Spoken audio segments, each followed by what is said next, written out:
The history of our people is rich and has ancient roots. Its roots go back centuries. At all times, our people have been famous for their roots of freedom, unwavering traditions and customs. Honor, pride, dignity were revered by all the generations of our great people. Representatives of our ethnic group preferred death to shame. Love of the homeland dominated and passed down from generation to generation. Our people have always strived for friendship and good neighborly relations with all the peoples inhabiting our planet, especially with neighbors. But for some reason, not all the peoples neighboring us like this.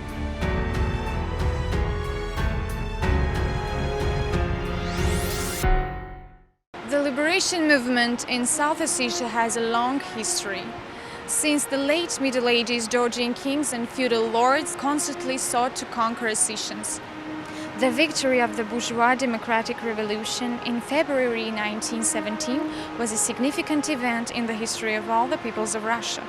The Soviets of workers, peasants and soldiers' deputies as organs of revolutionary dictatorship were created during the revolution. Prominent figures of the Ossetian people had high hopes for this authority and hoped to solve the Ossetian issue with its help.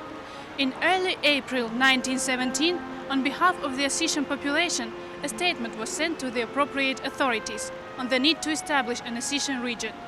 The document noted the flood policy of the old and new authorities on the dismemberment of South Ossetia.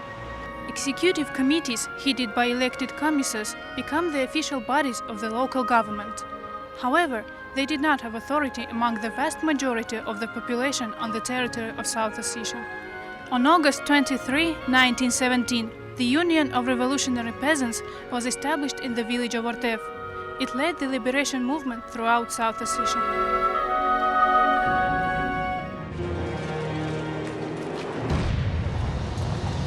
Bolshevik Isaac Kharebov, one of the most prominent leaders of the Union of Revolutionary Peasants, a former ensign of the Tsarist army, organized a non-detachment which included 300 soldiers. It was the Union of Revolutionary Peasants that led the liberation movement of the working people of South Ossetia from 1917 to the second half of 1918. In November 1917, the only Soviet of peasant deputies in South Ossetia was established in the village of Kornis, although there are claims by some authors that some other Soviet authorities functioned in the region. The Kornis Soviet, headed by demobilized soldiers of the former Tsarist army, dispersed the Menshevik Executive Committee and began disarming the Georgian landlords. It should be noted that the Union of Revolutionary Peasants and the Kornis Soviet of Peasant Deputies fought for the social rights of the working people. It should be noted that both in South and North Ossetia attempts were made to create a single national Soviet. National Congress of the both parts of Ossetia exchanged delegation and experience of everyday activities. On June 15, 1917, the first Congress of North and South Ossetian delegates began its work in Vladikavkaz. It was attended by deputation of 21 people from South Ossetia. At the end of July, the Second Congress convened, and on November 17, the Third Congress of Delegates of North and South Ossetia began its work. The Second Congress paid special attention to the national question. It demanded the separation of South Ossetia into one regional administrative unit with inclusion of parts of the Racha, Gori and Dusheti district populated by Ossetians. That is the problem of South Ossetia autonomy, along with its all-Russian orientation, was again put forward.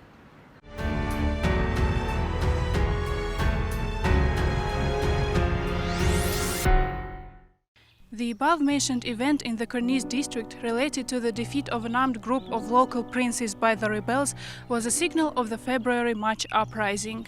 The Menshevik authorities sent a punitive expedition of People's Guards consisting of 200 soldiers with rifles and machine guns to suppress the growing popular movement in the rebellious region.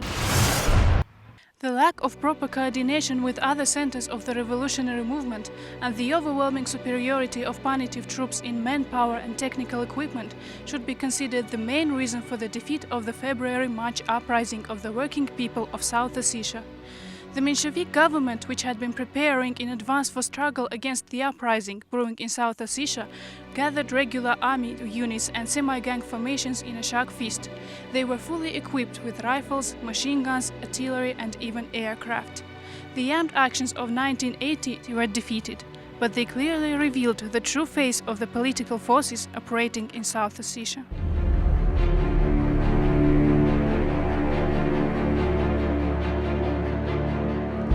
Since mid-1919, the South Ossetia District Committee of the Russian Communist Party became the leading center of the revolution movement in the region. By the beginning of the new uprising, Bolshevik local organizations had already functioned and actively worked in the Dzau, Rug, Vanil, Tsinval, Tsunar, Okon, Kornis, Ortiv districts. The armed uprising of the working people of South Ossetia begins on October 23, 1919 in the village of Rug, where the Red Partisans declared Soviet power. They, together with the detachments of other northern districts of the region in the amount of 400 soldiers, launched an attack on Dzau in order to then take control of Tsinval. Within one day of the uprising, the Rug and Dzau Georges were cleared of the enemy. The police and representatives of the Menshevik administration were arrested. During the armed uprising of the peasant masses in 1919, the revolutionary youth formed organizations groups that bravely made their way to the rear of the Menshevik troops, bypassed the barrage detachment of the Denikin's White Guard, and regularly delivered information about enemy units. The whole 1990 year was extremely difficult for the population of South Ossetia, but it could survive. The peasant masses blocked the path of Denikin's White Guard. They did not submit to the Menshevik punitive troops and continued their selfish struggle for Soviet power.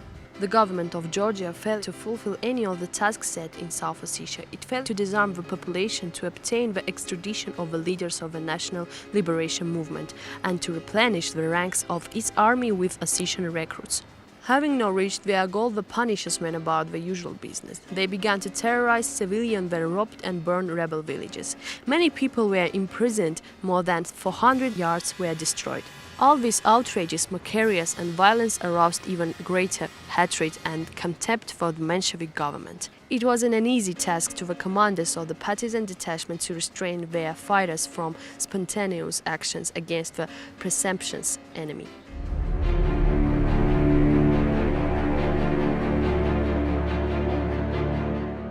Soviet power was firmly established in the entire Terek region by the end of March 1920. It should be noted that the military formations of South Ossetia were among the first to emerge in the rear of Denikin's troops. They were among the partisan detachments of the Highlanders of the North Caucasus, and their heroic struggle hastened the defeat of the counter-revolution and the establishment of Soviet power in the region. The Red Partisans, encouraged by the success of the Red Army, significantly increased their activities in South Ossetia itself. They multiplied their ranks and improved their fighting skills. With the expulsion of the White Guards and the establishment of Soviet power in the North Caucasus and the Red Army approaching the borders of Georgia, the Menshevik government sent military units to mountainous South Ossetia.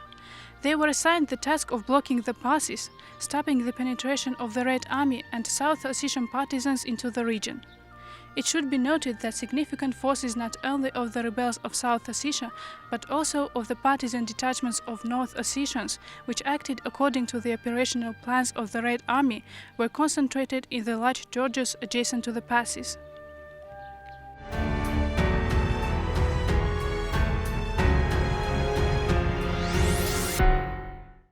Georgian troops, along with border detachment and police, began to disarm the population and move towards the passes in order to cut off South Ossetia from Soviet Russia. The actions of the Punishers provoked decisive resistance from the peasants of the Rug district, and the working people of other regions joined them. The situation of rebels of South Ossetia was even more complicated due to the fact that on May 7, 1920 in Moscow, the Menshevik Georgia concluded a peace treaty and established diplomatic relations with Soviet Russia. According to this agreement, both sides pledged not to interfere in each other's internal affairs. The peace treaty had tragic consequences for South Ossetia. The Georgian national chauvinists understood well that they could conquer South Ossetia only as a result of the extermination of the entire people. In the summer of 1920, due to objective circumstances, the Mensheviks got the opportunity to realize their historical goal, to destroy the freedom-loving and rebellious Ossetians. The government of Georgia, having thrown off the mask of an adherent of socialist democracy and proletarian internationalism, decided to liquidate South Ossetia as a national ethnographic unit.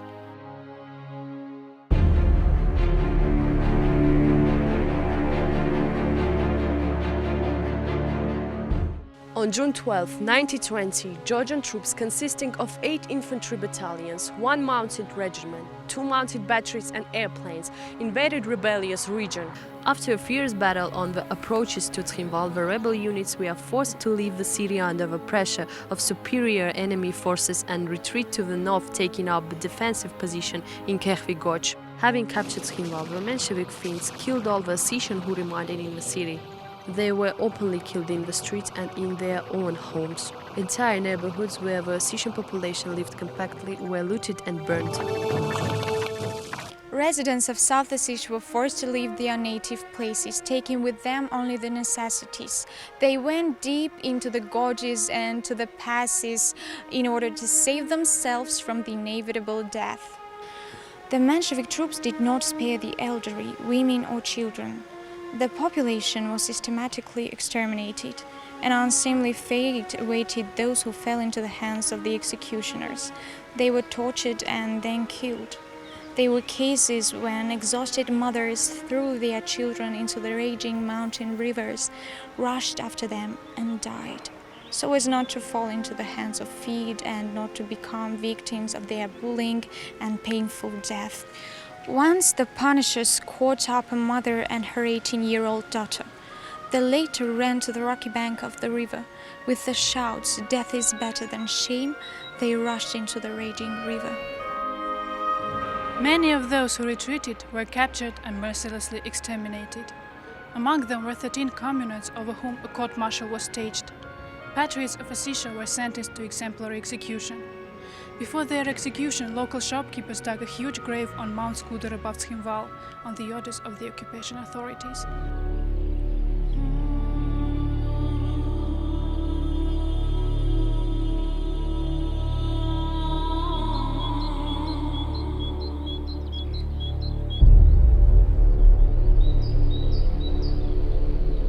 At dawn on June 20, 1920, the communists sentenced to death were removed from their place of detention under the pretext of transfer to the Gori prison, accompanied by an armed detachment. But when the prisoners left Trinval under escort, it became clear to them where and why they were being taken. The Mohevs guarding the communists received the order to shoot the heroes, but they refused to take up arms. Then the local executioners opened fire.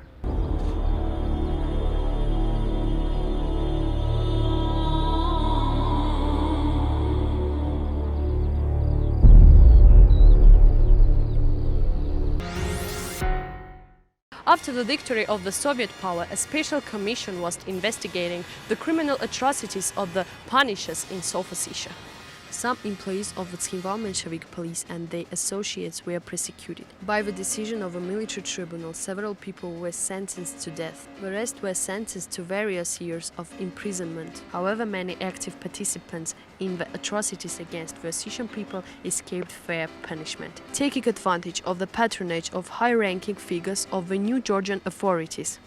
Among them was the chief executioner of South Ossetia, Veliko Djurheli, who became one of the organizers of the counter-revolutionary revolt in Georgia in August 1924. Only after this adventure he was tried and shot.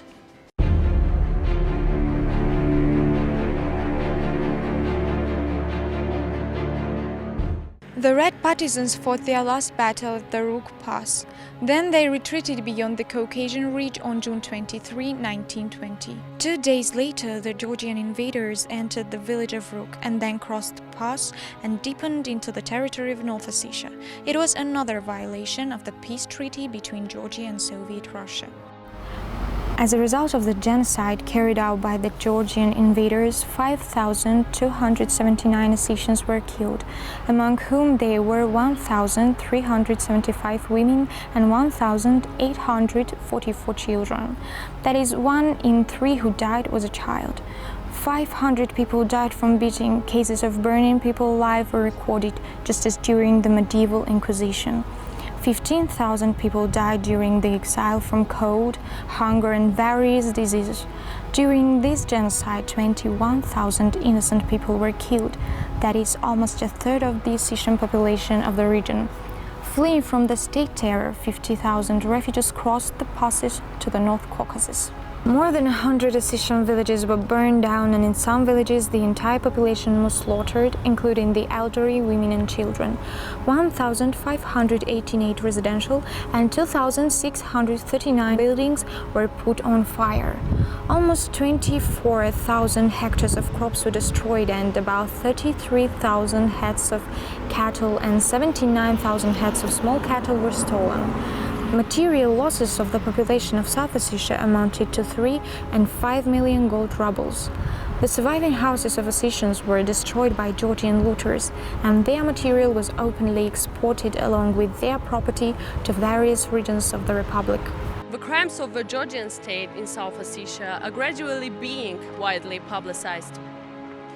Terror, persecution and intimidation against Ossetian were carried out not only in South Ossetia, but also throughout the territory of Georgia. The policy of squeezing out Ossetian population was even more openly and brazenly carried out in rural areas of Georgia. The extermination and expulsion of Ossetians from their native places took place for several months, and there was no end to grief and suffering of the people. After the genocide, the criminal acts of the Menshevik regime continued on.